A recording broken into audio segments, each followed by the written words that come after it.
A história proibida dos vampiros. Desde os primórdios da humanidade, o sangue sempre foi visto como símbolo de vida e, ao mesmo tempo, de maldição. É nele que se concentra o sopro vital, a energia que mantém o corpo em movimento, mas também é nele que se manifesta a morte quando derramado. Em diferentes culturas, o sangue esteve no centro de rituais, sacrifícios e crenças religiosas. Não é surpresa, portanto, que das sombras desses temores tenha surgido uma criatura que encarna a obsessão mais antiga da humanidade, o vampiro. A figura do vampiro não nasceu da literatura gótica do século XIX, nem dos filmes que hoje o transformaram em ícone da cultura popular. Sua origem remonta a mitos ancestrais, espalhados por diversos continentes, que falavam de mortos inquietos, que voltavam do túmulo para sugar a energia dos vivos. Eram histórias contadas ao redor das fogueiras, sussurradas em noites de peste e fome, em que cada morte misteriosa, cada corpo encontrado sem explicação, era atribuído à ação de um ser amaldiçoado que se alimentava da essência vital dos homens. No leste europeu, especialmente nos Balcãs, o mito ganhou força extraordinária. Aldeias inteiras viviam aterrorizadas com a possibilidade de que seus mortos retornassem como sugadores de sangue. Corpos eram desenterrados, estacados e queimados para garantir que não voltassem a atormentar os vivos. Era a tradução física de um medo coletivo que não encontrava explicação racional. A doença, a peste e a morte precoce eram justificadas pelo vampiro, uma criatura que unia o pavor do desconhecido com o fascínio pelo proibido. Mas o mito não se limitou ao folclore. Ele se infiltrou nos registros oficiais, nos julgamentos e nas práticas da Igreja. Entre os séculos XVI e XVIII, inúmeros casos de vampirismo foram documentados em processos judiciais e relatórios de autoridades. Pessoas eram acusadas de vagar após a morte, de sugar o sangue de crianças ou de espalhar pragas entre o povo. A simples suspeita bastava para que túmulos fossem abertos e corpos profanados. Muitos foram encontrados inchados, com sangue escorrendo pela boca. Sinais que, à luz da ciência atual, são perfeitamente explicáveis pela decomposição, mas que naquela época eram provas irrefutáveis da existência dos vampiros. E assim, o mito se consolidou como verdade incontestável. O vampiro não era apenas uma lenda, mas uma ameaça real, combatida com fogo, ferro e fé. Sua perseguição deixou um rastro de execuções, medos e rituais macabros que marcaram a história europeia. Ao mesmo tempo, essa figura foi ganhando novas roupagens, absorvendo simbolismos religiosos, sexuais e sociais, até se tornar o arquétipo que conhecemos hoje, o ser imortal, amaldiçoado e irresistível, condenado a vagar pelas noites em busca do sangue que sustenta sua existência. Prepare-se, porque esta é uma jornada pelas trevas do passado, uma viagem que atravessa séculos de medo, ignorância e superstição, revelando como o mito dos vampiros se enraizou tão profundamente no imaginário humano. Do túmulo profanado ao tribunal da Inquisição, do folclore camponês às páginas da literatura gótica, cada capítulo desta história proibida expõe não apenas a lenda do vampiro, mas também a face mais sombria da humanidade. Muito antes de o termo vampiro ser usado, diferentes culturas do mundo já falavam de criaturas que se levantavam dos túmulos para sugar a vida dos vivos. Eram chamados de mortos inquietos, espectros famintos, sombras amaldiçoadas que não encontravam descanso após a morte. Esses primeiros relatos revelam que o medo do retorno dos mortos é tão antigo quanto a própria humanidade. Na Mesopotâmia, civilização que floresceu milhares de anos antes de Cristo, existiam histórias de demônios femininos chamados Lamashtu e Lilitu, que atacavam crianças e sugavam o sangue dos homens. Esses seres eram temidos como espíritos da noite, associados à morte súbita e às doenças inexplicáveis. Do mesmo modo, entre os gregos antigos, falava-se das lâmias e das impusas, criaturas que se alimentavam do sangue e da energia vital de jovens guerreiros. Para eles, o vampirismo não era apenas uma maldição, mas também uma metáfora da destruição causada pela luxúria, e pelos desejos proibidos. No Oriente, especialmente na China, existia a lenda do Jiangshi, o cadáver saltitante. Tratava-se de um morto que retornava para sugar a energia vital dos vivos, atacando aldeias inteiras durante a noite. Sua pele era pálida, seus olhos esbranquiçados e o corpo rígido se movia em saltos grotescos. Era um aviso de que nem mesmo a sepultura garantia o descanso eterno. No folclore hindu, os Vetalas desempenhavam um papel semelhante. Espíritos que habitavam cadáveres e se alimentavam dos vivos, vagando por cemitérios e locais abandonados. Mas foi na Europa que essas lendas encontraram solo fértil para se transformar no mito que conhecemos hoje. Povos do norte e do leste europeu falavam de criaturas chamadas Strigoi ou Nosferatu, mortos-vivos que sugavam o sangue de suas vítimas para prolongar sua existência. Acreditava-se que pessoas que morriam de forma violenta, sem receber os ritos adequados, ou aquelas que tinham levado uma vida pecaminosa, poderiam retornar como vampiros. Esse medo fazia com que enterros fossem acompanhados de rituais de proteção. Moedas eram colocadas na boca dos mortos, estacas atravessavam seus corpos e pedras eram usadas para esmagar suas cabeças. Tudo para impedir que voltassem à vida. O mais perturbador é que esses relatos surgiam em contextos de grande sofrimento. Peste, fome e guerras ceifavam vidas diariamente. Em aldeias devastadas, quando corpos eram enterrados apressadamente e doenças se espalhavam, era comum que os sobreviventes buscassem explicações no sobrenatural. Assim, o vampiro primitivo tornou-se a personificação das tragédias humanas. A fome que consumia famílias, a peste que drenava a vida em poucos dias, o inimigo invisível que rondava nas sombras. Essas primeiras lendas, espalhadas por diferentes povos, tinham em comum o mesmo elemento central: o medo de que a morte não fosse o fim. A ideia de que alguém pudesse retornar do túmulo, não como espírito, mas como corpo físico em busca de sangue, despertava um pavor ancestral. E esse medo, transmitido de geração em geração, foi se fortalecendo até se consolidar no coração da Europa medieval, onde ganharia contornos ainda mais sombrios e sangrentos. O vampiro, portanto, não nasceu de uma única cultura. Ele é o resultado de séculos de narrativas, de terrores coletivos e da necessidade humana de dar forma aos medos mais profundos. Do Oriente ao Ocidente, do deserto mesopotâmico às florestas dos Balcãs, a figura do morto-vivo sugador de sangue já caminhava entre nós muito antes de receber o nome que hoje o tornou imortal. Se as lendas antigas deram origem ao medo dos mortos-vivos, foi no coração da Europa Oriental que o mito do vampiro encontrou sua forma mais assustadora e enraizada. Nas montanhas dos Cárpatos, nas vilas isoladas da Transilvânia, da Sérvia, da Hungria e da Romênia, o vampiro deixou de ser apenas um conto e passou a ser parte concreta da vida cotidiana. Para os camponeses desses territórios, a ameaça não era simbólica, era real, palpável e rondava cada sepultura recente. No folclore romeno surgem os Strigoi, espíritos inquietos de mortos que retornavam em busca de sangue. Alguns eram considerados vampiros nascidos, frutos de maldições herdadas desde o nascimento, enquanto outros se tornavam vampiros após a morte, quando sepultados sem os ritos adequados. Diziam que os Strigoi sugavam não apenas sangue, mas também a energia vital, causando doenças misteriosas e enfraquecimento em suas vítimas. Já os sérvios falavam dos Vukodlak, mortos que assumiam formas animalescas para atacar aldeias, sempre sob a luz da lua. Essas crenças estavam intimamente ligadas ao cotidiano das aldeias, onde a morte era presença constante. A peste varria famílias inteiras, deixando sobreviventes desesperados por explicações.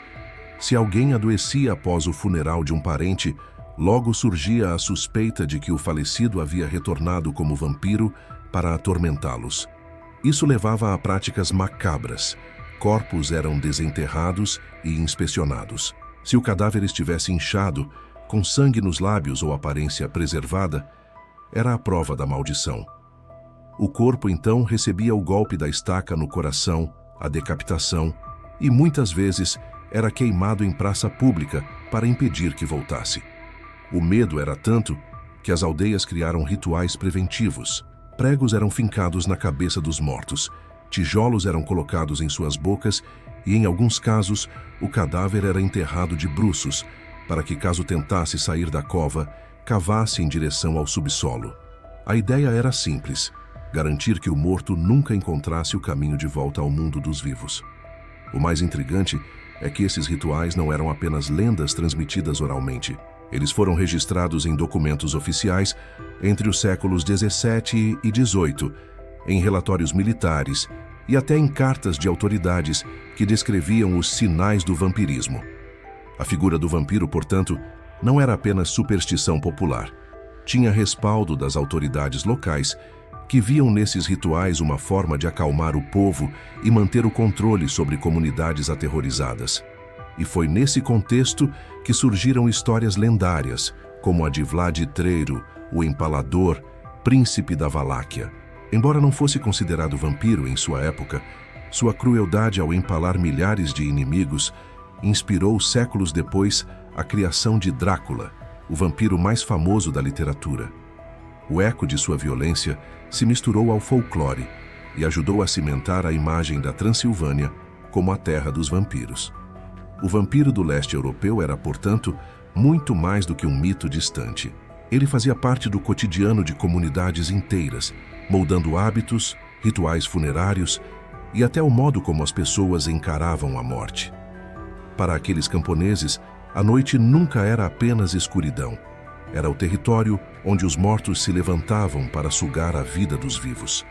E nesse ambiente de medo e superstição, o mito não apenas sobreviveu, mas se fortaleceu, preparando o terreno para julgamentos e execuções que fariam a Europa inteira tremer diante da sombra dos vampiros.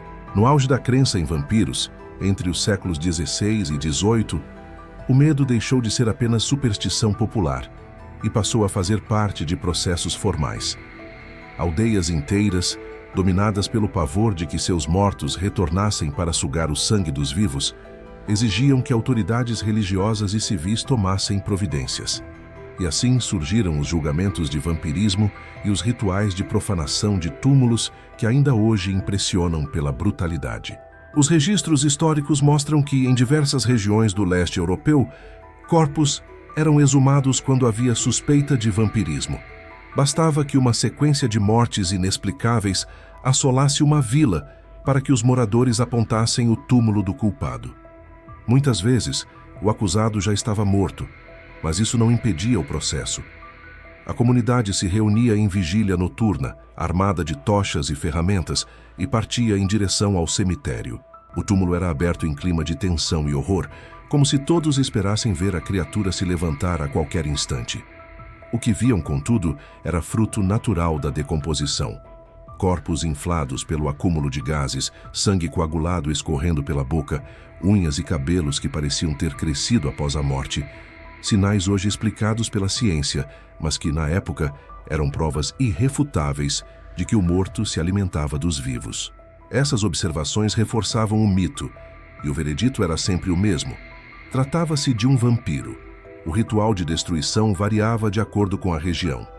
Em alguns lugares, uma estaca de madeira era cravada no coração do cadáver, muitas vezes diante de toda a população. O impacto liberava gases da decomposição, causando gemidos assustadores que eram interpretados como a última resistência do vampiro. Em outros casos, a cabeça era decepada e enterrada separadamente, ou até queimada junto com o corpo. O objetivo era claro: impedir que o morto voltasse a caminhar entre os vivos. Há registros de julgamentos em que familiares eram acusados de conviver com vampiros sem denunciá-los. Em certos vilarejos, viúvas de homens considerados vampiros eram perseguidas, vistas como cúmplices ou amaldiçoadas. O medo coletivo transformava luto em crime, e o peso da superstição se tornava sentença de exclusão social. Um dos casos mais conhecidos ocorreu na Sérvia, no início do século XVIII. O soldado Arnold Paoli foi acusado, após sua morte, de retornar como vampiro e causar diversas mortes em sua aldeia. Quando seu túmulo foi aberto, encontraram o corpo intacto, com sangue fresco na boca. O caso atraiu a atenção de oficiais austríacos, que registraram detalhadamente o episódio. Pauli foi exumado, empalado e queimado, mas o surto de medo não cessou. Outros corpos foram igualmente profanados, em uma verdadeira caça aos mortos.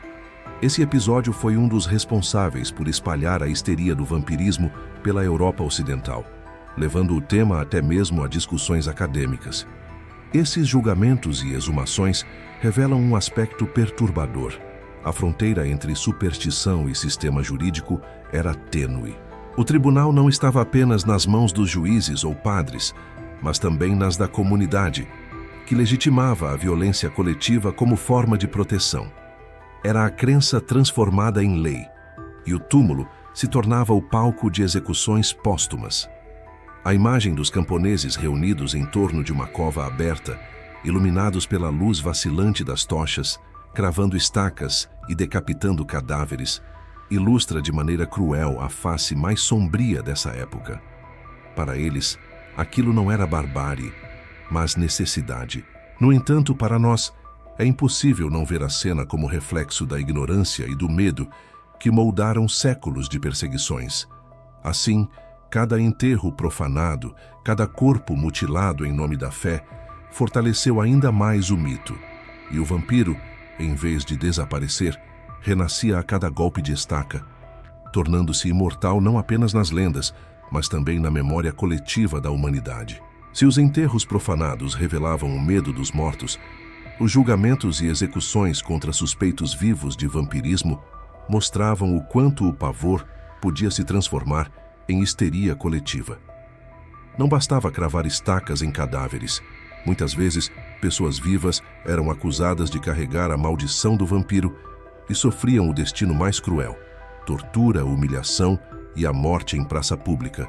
Na Europa Oriental, sobretudo na Sérvia, Hungria e Romênia, qualquer comportamento considerado estranho podia ser suficiente para levantar suspeitas. Homens pálidos, que sofriam de doenças desconhecidas, mulheres viúvas que viviam isoladas, viajantes solitários sem família conhecida, todos poderiam ser acusados de se alimentar do sangue dos vivos. O simples fato de alguém não se decompor rapidamente após a morte de um parente era interpretado como prova de vampirismo em vida. As acusações, quase sempre, vinham acompanhadas de relatos vagos. Um camponês dizia ter visto o acusado vagando de noite. Uma criança jurava que um vizinho havia aparecido em seus sonhos, drenando sua energia. Ou ainda, mortes súbitas na vila eram atribuídas a alguém que já era mal visto pela comunidade. Essa combinação de medo e boatos transformava inocentes em monstros. Uma vez acusado, o destino do suspeito era selado. Os tribunais, influenciados pela igreja e pelo clamor popular, autorizavam interrogatórios brutais. O réu era submetido a torturas como a roda, em que ossos eram quebrados lentamente, o fogo, usado para queimar partes do corpo em busca de sinais demoníacos, ou a flagelação, até que o prisioneiro confessasse seus pactos com as trevas.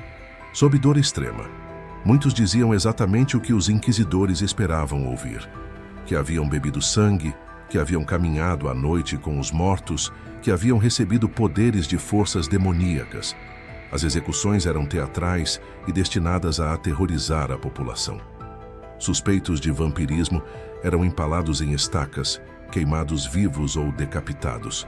Em alguns casos, o corpo era esquartejado e suas partes espalhadas em cruzamentos para que jamais pudessem se reunir. O sangue do condenado, derramado diante da multidão, era visto como purificação da comunidade. O povo não assistia a um assassinato, mas à vitória da fé sobre o mal. Há registros de execuções que impressionaram até mesmo observadores da época. Em meados do século XVIII, por exemplo, o caso de Jure Grando, na Croácia, se tornou célebre.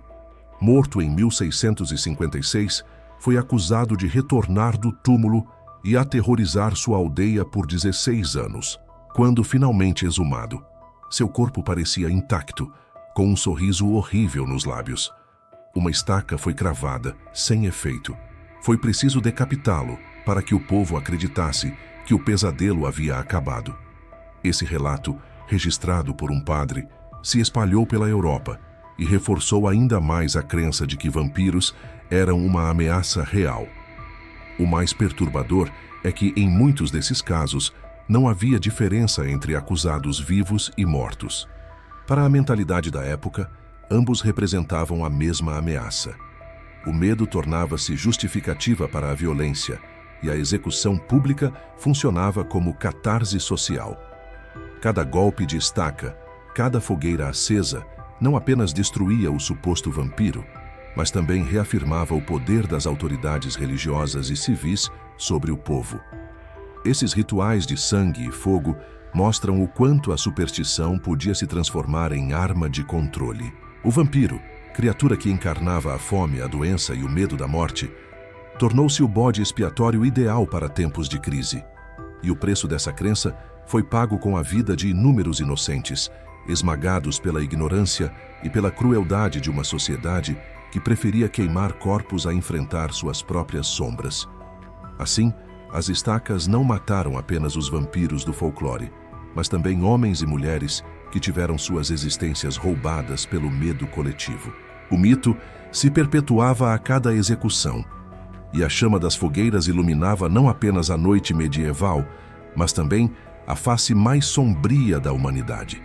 Na mentalidade europeia entre os séculos XVI e XVIII, o vampiro não era apenas um monstro a ser caçado.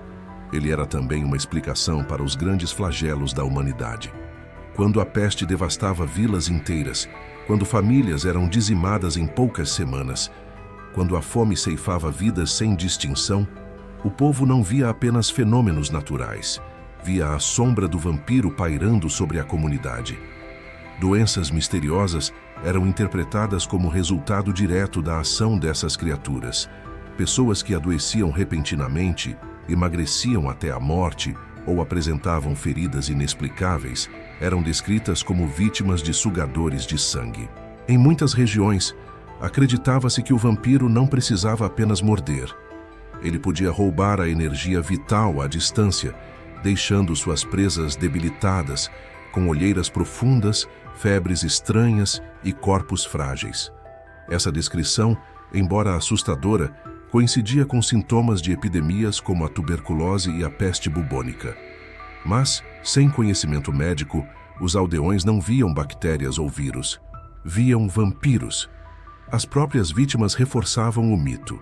Em meio ao delírio da febre, muitos diziam ter visto figuras sombrias à beira da cama, pressionando seus peitos e sufocando suas respirações. Esses relatos eram suficientes para confirmar, aos olhos da comunidade, que o vampiro estava ativo.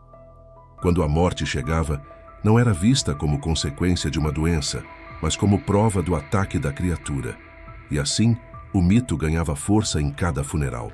A relação entre vampiros e epidemias também servia como explicação para mortes em série dentro de uma mesma família. Se todos os irmãos de uma casa morriam em sequência, logo se acreditava que um deles havia retornado como vampiro para sugar os outros. Isso levava a rituais terríveis. O cadáver do primeiro a morrer era desenterrado e mutilado na tentativa de interromper a maldição. Em algumas aldeias, a população acreditava que enquanto o corpo do vampiro permanecesse inteiro, a peste não cessaria. Por isso, estacas, decapitações e cremações se tornaram tão comuns durante os surtos. A Igreja também reforçou essa associação. Em sermões e escritos, vampiros eram descritos como agentes do demônio, enviados para punir comunidades pecadoras. Assim, cada epidemia se tornava não apenas um problema de saúde, mas também uma batalha espiritual. Combater o vampiro era, portanto, combater o próprio mal. E os rituais de destruição dos corpos assumiam caráter religioso, com bênçãos, cruzes e orações. O mais perturbador é perceber como o medo do invisível moldou a mentalidade coletiva.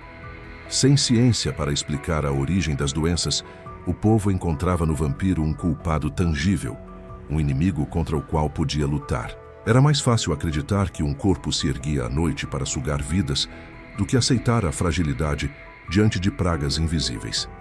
Assim, o mito do vampiro se consolidou como resposta ao sofrimento, como tradução dos horrores que assolavam a Europa. Esse simbolismo ultrapassou os séculos. O vampiro não era apenas a criatura que mordia pescoços. Ele era a metáfora viva da peste, da fome e da própria morte. Enquanto as epidemias continuavam a devastar populações, o mito se tornava cada vez mais forte, enraizado no imaginário como representação de tudo o que ameaça a vida.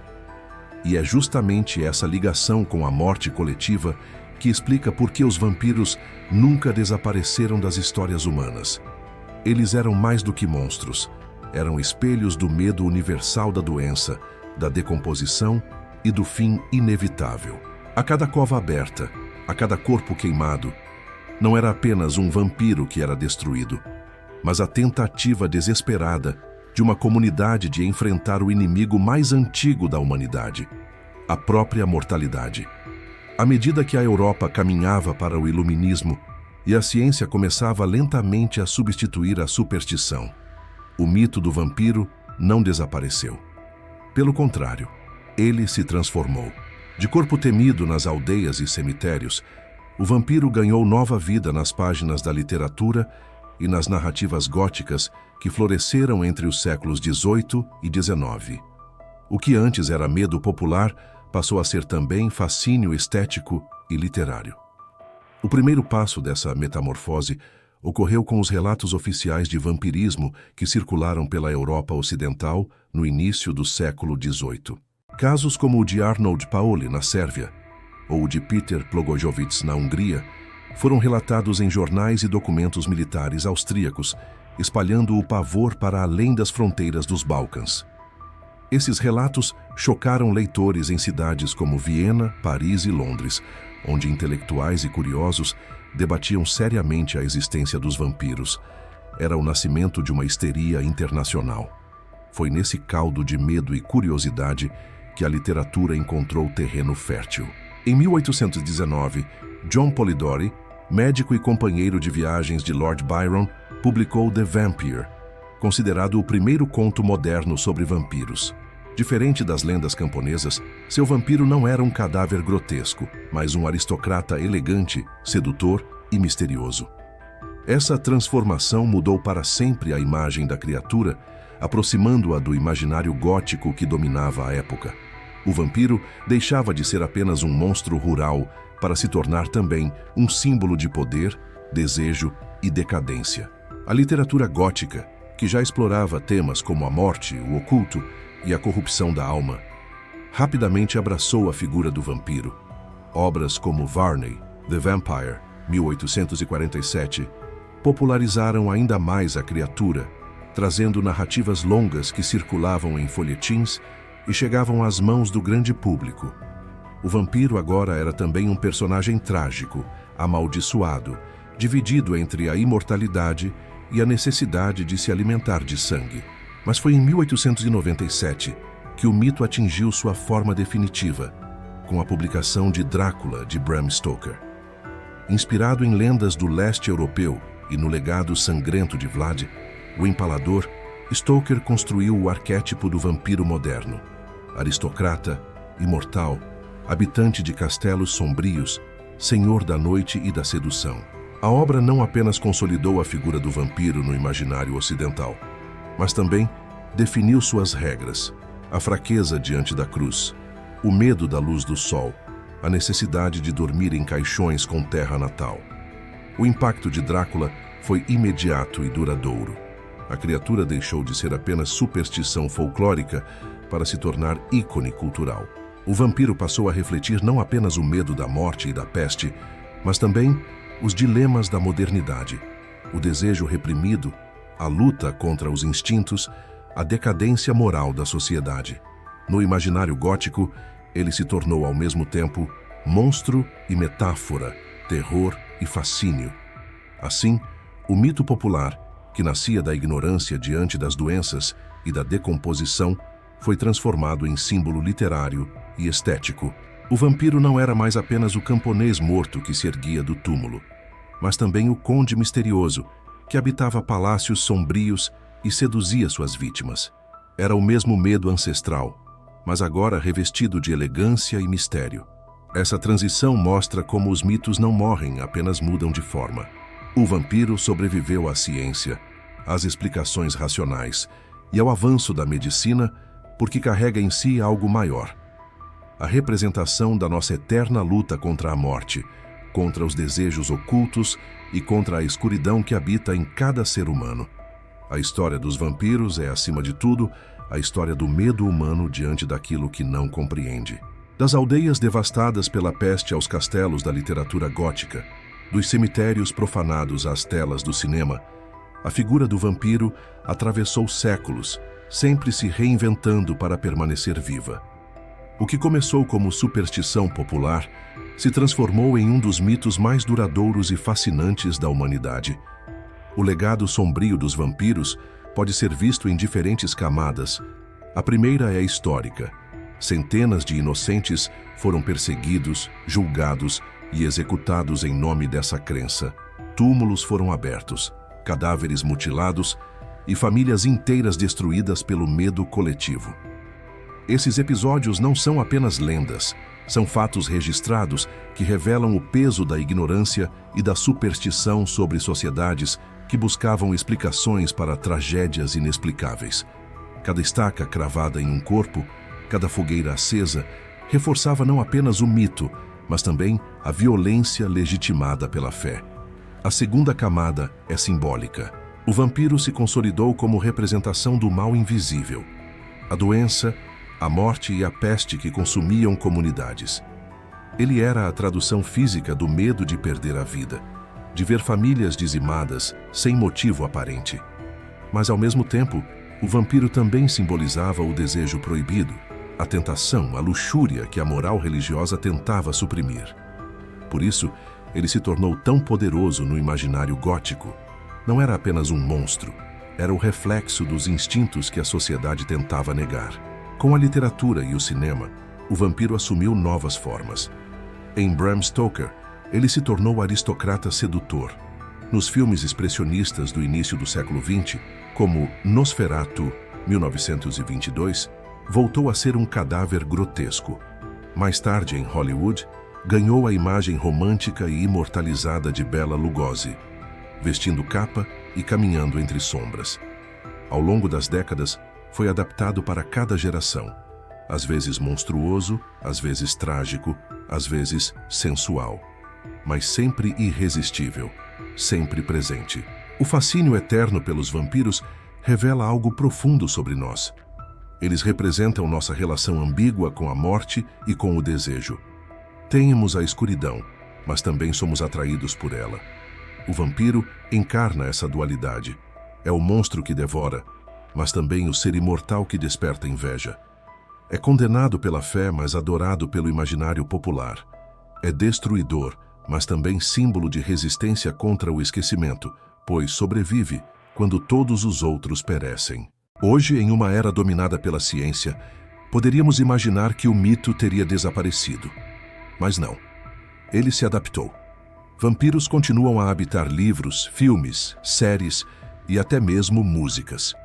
Do terror clássico ao romance adolescente, sua imagem ressurge constantemente, provando que sua essência não está presa ao passado, mas sim ao inconsciente humano. Enquanto houver medo da morte, enquanto existir desejo reprimido, enquanto o sangue continuar sendo visto como essência da vida, os vampiros jamais desaparecerão. O legado dos vampiros é, portanto, duplo. Carrega o peso das execuções e injustiças do passado, mas também o fascínio eterno que desperta nos corações humanos. Um legado feito de fogo e sombras, de estacas e literatura, de superstição e arte. E talvez seja justamente isso que os torna imortais. Porque, no fim, os vampiros não vivem apenas nas noites escuras ou nos contos góticos. Eles vivem dentro de nós, como símbolos eternos do medo, do desejo e daquilo que nunca conseguimos controlar: a morte.